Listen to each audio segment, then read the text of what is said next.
que selecionou aí direitinho, botou este DVD, que além daquilo que é cantado, da letra, também aquilo que é apresentado, visual, que mostra a crucificação de Jesus, o quanto ele sofreu, o quanto ele padeceu por causa dos nossos pecados. Hoje nós somos um povo livre. Espiritualmente falando, gente, nós temos uma liberdade total, porque nós somos resgatados, nós somos salvos.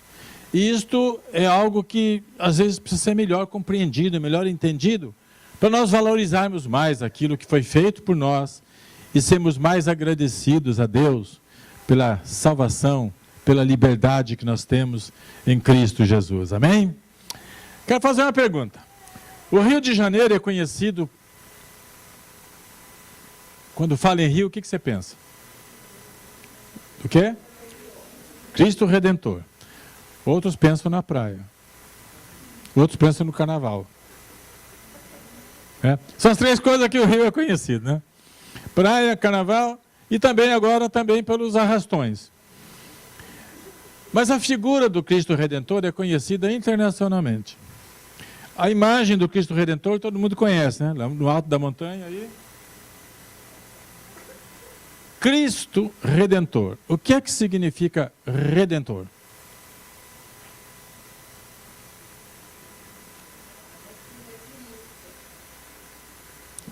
Tá bom. Então, a gente tem que às vezes ir atrás, né? Verificar o que é, para entender. E foi o que eu fiz, uma coisa simples, né? Vai no Google, pede lá a palavra redenção e vem. Olha o que veio lá.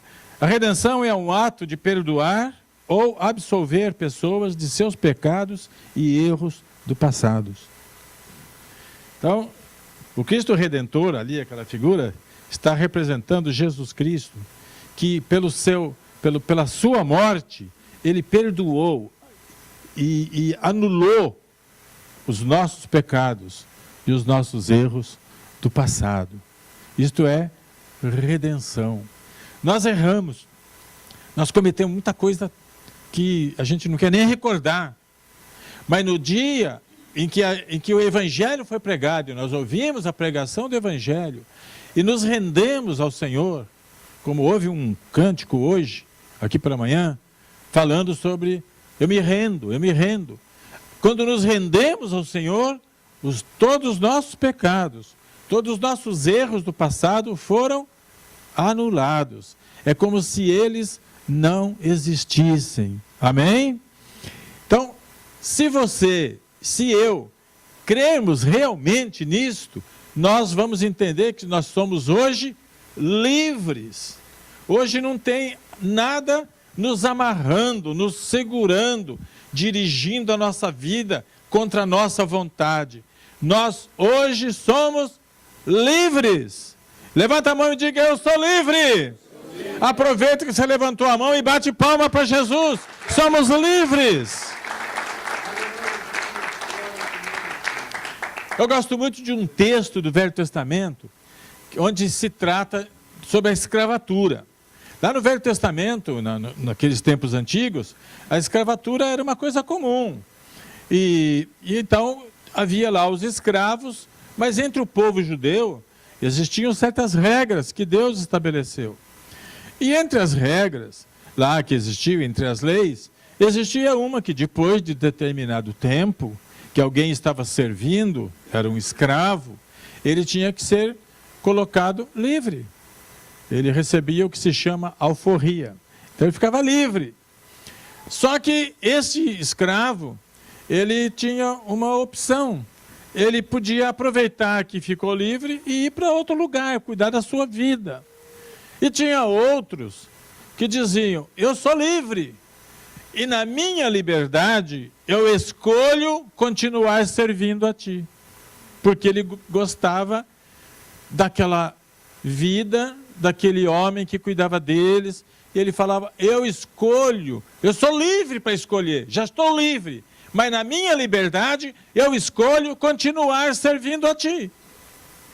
E esses escravos que tomavam essa decisão, a marca que eles recebiam era um brinquinho na orelha. Então, quando tinha um escravo com um brinco na orelha, a gente podia dizer, é um escravo livre. É um escravo que optou por servir o seu Senhor. Então, nós somos livres também. Jesus nos libertou do pecado, do cativeiro, da escravidão. Mas nós estamos com um brinquinho na orelha porque optamos em servir a Jesus Cristo. Nós somos servos dele, amém? Então é isso, quer dizer, nós não estamos escravizados a nada, nós somos livres e optamos. Senhor, tu me libertaste, me deste a liberdade, mas agora eu quero servir na tua obra, quero estar embaixo do teu comando e da tua direção. Então quando a gente vê agora a figura do Cristo Redentor, a gente lembra que Jesus Cristo nos redimiu. O que significa isto? Que fez com que os nossos pecados e erros do passado ficassem anulados. E nós agora estamos livres. E na nossa liberdade escolhemos servir a Jesus. Então quando você vê alguém de brinquinho na orelha hoje, tem nada que ver, não é?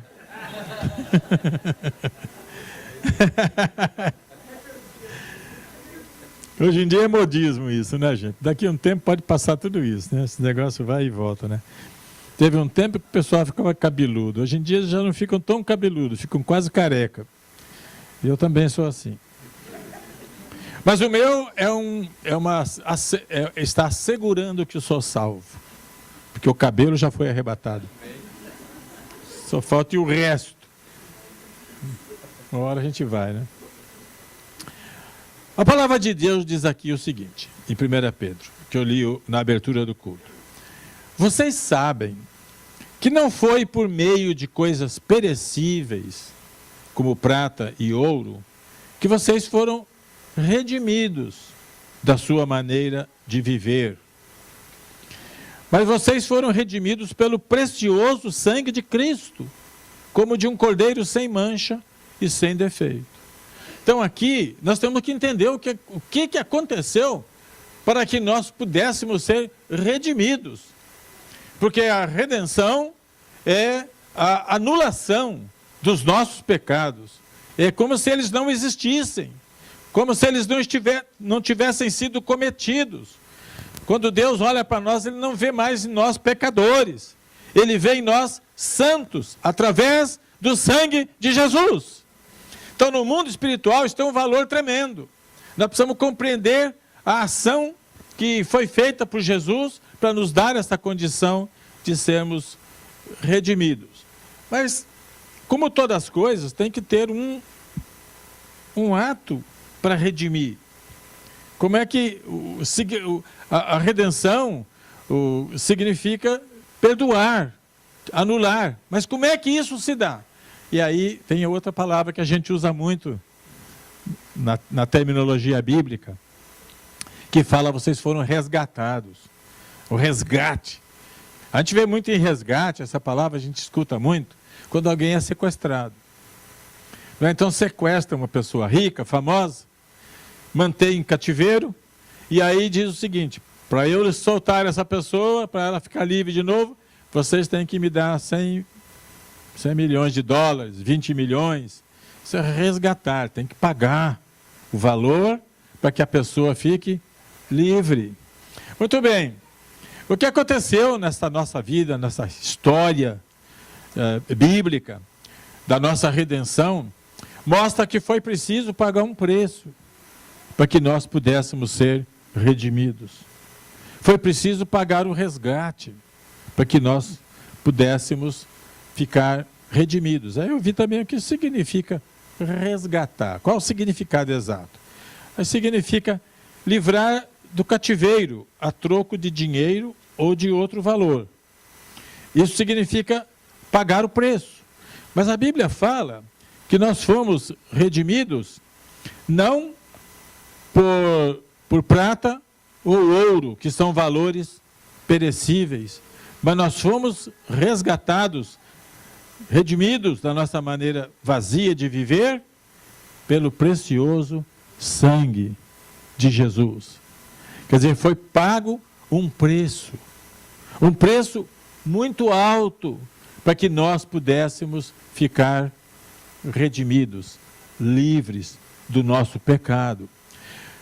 biblicamente, também significa a palavra resgatar, que é recuperar algo que foi cedido, que está em poder de outro. Então, interessante.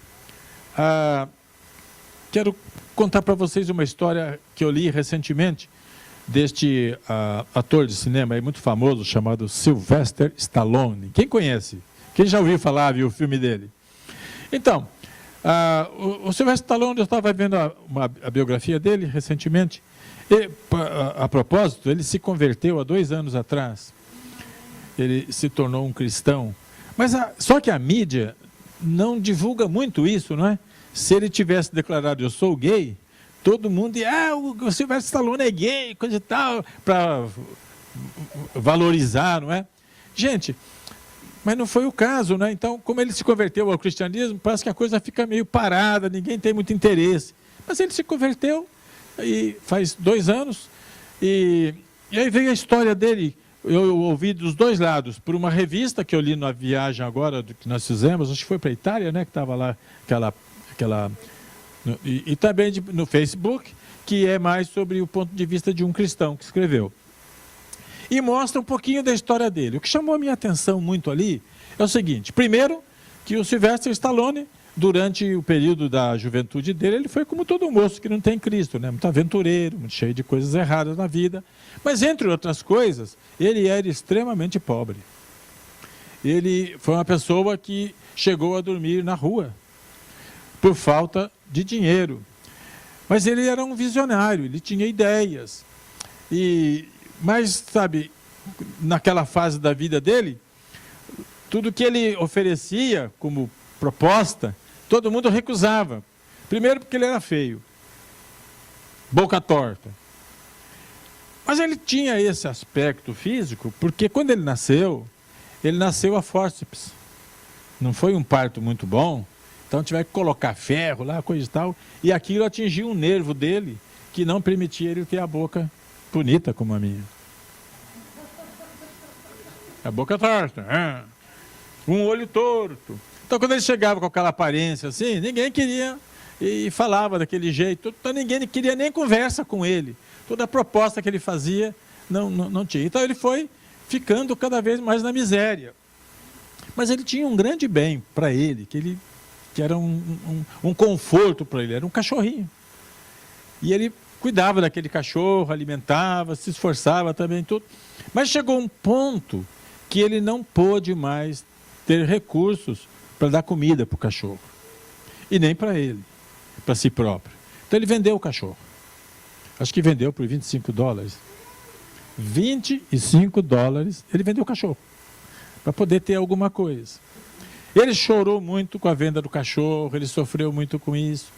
E depois disso, ele conseguiu convencer um produtor a respeito daquele primeiro filme Rocky, que ele era um lutador de boxe, que através daquele filme ele se tornou famoso, ele se tornou conhecido. Todo aquele filme foi escrito por ele mesmo. Ele que escreveu aquela história. E as subsequentes, que foram 5 filmes sobre Rocky. E ele ficou famoso e ficou rico. Muito rico. Todo mundo agora escutava ele. Agora ele tinha fama. Mas ele quis o cachorrinho dele de volta. Porque ele amava aquele cachorro. E lá foi ele procurar o homem para quem ele vendeu o cachorro por $25. Sabe por quanto ele resgatou o cachorro?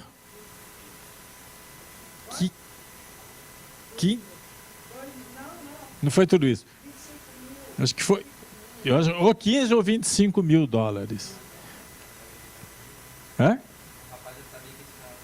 É claro. Mas ele podia falar, não, é muito caro, eu não vou pagar. Mas ele pagou. Pagou, vamos dizer que seja $25 mil por um cachorrinho que ele vendeu por 15. Agora, gente, nessa história, nós somos o cachorro. Entenderam? O Rocky, o Sylvester Stallone, pagou por algo que já tinha sido dele, que já pertencera para ele, mas agora estava com o outro. mas ele pagou o preço, foi alto, o cachorro não valia tudo isso, possivelmente não era um cachorro desses com pedigree, devia ser talvez até um vira-lata, mas ele pagou. Agora, nessa história que eu estou contando, nós somos o cachorro.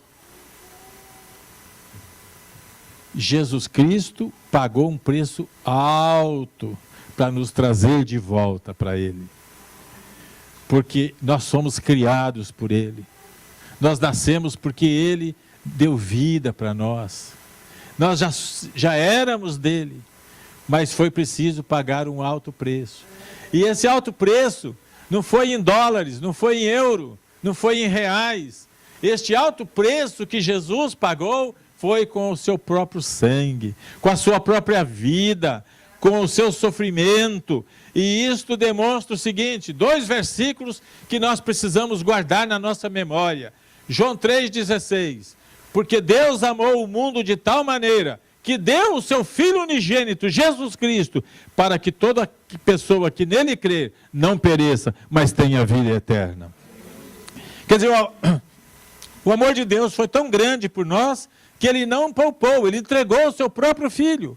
E entregou o Filho para morrer, para pagar o preço, o resgate, o preço que tinha que ser pago para que nós pudéssemos voltar para Deus. E outro versículo é Romanos 5,8. Que Deus prova o seu amor para conosco, em que seu Filho, em que enviou Jesus ao mundo, sendo nós ainda pecadores. Nós não éramos santos, nós éramos pecadores, quando Deus enviou Jesus. Isto é prova, uma comprovação com um fato de que Ele realmente nos ama, que Ele deu o que Ele tinha de mais precioso, o seu Filho Jesus, para que nós pudéssemos ser resgatados. Então é assim que se processou. Agora alguém pode perguntar, e eu quero deixar claro aqui, esse preço foi pago para quem? Para o diabo? Claro que não. Você acha que Jesus ia pagar para o diabo? Não. O homem pecou contra Deus. O preço foi pago para o próprio Deus. Porque nós pecamos contra Deus. Quem a parte ofendida no pecado foi Deus, não foi o diabo. O diabo não tem nada com isso. A questão é a seguinte, tinha que ser pago um preço. E tinha que ser um preço alto. E na teologia, quando a gente estuda bem a Bíblia, quer conhecer a coisa direitinho, é o seguinte, para pagar um preço do nosso pecado, tinha que ser um homem. Porque o homem pecou, ele que tinha que pagar. Mas não tinha homem que pudesse comparecer perante Deus. Então o que Deus fez? Mandou Jesus, que é Deus também, que é como Deus, e é homem também. Então aí estava prontinho, tudo certo para pagar. Jesus Cristo, portanto, é o único mediador entre nós e Deus. Só podemos ser salvos através de Jesus Cristo, nosso Senhor e Salvador. Então nós que estamos nesta manhã aqui, privilegiados por sermos livres, com um brinquinho na orelha, porque optamos por servir a Jesus. Nós que estamos nesta manhã aqui, sabe, com a garantia de que nós somos salvos, porque o preço pago para a salvação não são nossas obras. Por mais que a gente faça, não paga pecado. Não, o que nós fazemos para Deus hoje é por gratidão, por aquilo que Ele já fez. Nós somos agradecidos a Deus, porque somos salvos, e como salvos, nós servimos a Ele. Orelhinha, com brinco, servimos com alegria, não é carga para nós, não é peso para nós, é alegria, é honra, é privilégio servir a Jesus Cristo, nosso Senhor e nosso Salvador. Trabalhar na igreja, servir aos irmãos, cuidar dos pobres, cuidar das pessoas órfãs e fazer boas obras. Nós fazemos isto, não é para ganhar alguma coisa. Não, nós já fazemos isto porque nós já ganhamos tudo o que precisávamos. Hoje nós fazemos também por gratidão e amor ao nosso Senhor. Quero deixar uma palavra de esclarecimento aqui. Nós, por exemplo, cristãos, nos deparamos muitas vezes com comparações, né, sobre as obras de caridade, de cuidar dos pobres, dos necessitados. E a gente vê que nessas ocasiões, muitas vezes, né, ou quase na maioria das vezes, se faz uma citação que os espíritas fazem muito mais obra de caridade do que os cristãos. E eu concordo. Eu concordo com isso.